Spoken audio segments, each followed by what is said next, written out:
What is the purpose of life, Naval? Yeah, everyone has to have their own answer to this question. So my answer is not necessarily correct. It's just valid for me. It's not valid for you. So what's interesting is more to explore the question than to try and come up with an answer to the question.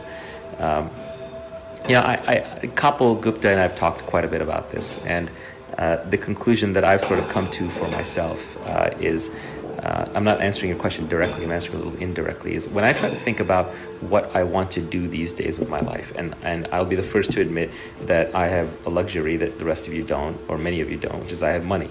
So I have a lot more options open to me. But I like to think that I would have still thought this way even if I didn't have money. Which is, when I think about what I should do with my life, I kind of realize that none of it is going to matter in the end. In fact, one good mental construct, if everyone could stop with the questions for a sec, one good mental construct is that I think that everything I do in my life is going to be a failure. Everything I do is going to be a failure. And I'm being deliberately provocative because I'm trying to catch your attention to deeply think about this.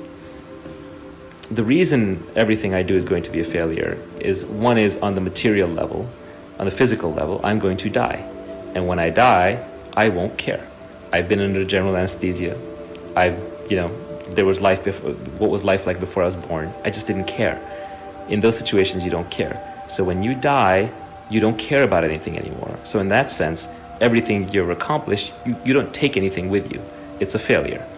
There's a second sense in which it's all guaranteed to fail, which is, even if you believe in ideas and memes and progeny and legacy, well, eventually the Earth will fade away. And after that, the solar system will fade away.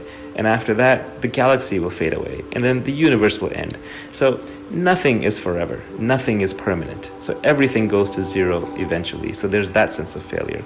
And there's a third way of realizing that everything you do is destined to fail, which is just look at your own experience.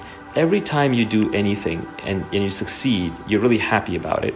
And then a year later, you're back to where you started. Sometimes even a day later, but best case a year later, you're mentally back to where you started. The same way, if you fail to do something or something goes poorly for you, you're miserable and unhappy, but within a few months or a year, you're back to your previous state mentally. So even when you succeed, you bank that success right away and you essentially fail. So everything I do in my life is guaranteed to fail. So now what should I do with my life? And the answer is only what I really want to do for its own sake. And that's the definition of art. So whether it's business, whether it's exercise, whether it's romance, whether it's friendship, whatever you're doing, I think the meaning of life is to do it for its own sake. It's to just do it because you love living it. There is no meaning beyond that. And ironically, when you do things for their own sake, that's when you create your best work. That's when it's art. That's when it's, that's when you create that's when you're gonna do your finest work. And so even if you're trying to make money, you'll actually be the most successful. The year in which I sort of generated the most wealth for myself, even though it hasn't paid out yet, I can tell just in terms of like I accomplished the most, I created the most value on an economic basis, was actually also the year in which I worked the least hard. But it was the year in which I cared the least about the future. It's where I was mostly just doing things for the sheer fun of it, where I was basically telling people I'm retired, I'm not working, and then I had the time to put into whatever was highest value in front of me, and by doing it for its own sake, I did it at its best. So I don't know if that answers your questions about meaning of life, but that is one way in which I think about it. There are other frames that I use. There's probably about 10 different frames that I'm using at all times to think about my life, but that is a recent and powerful one.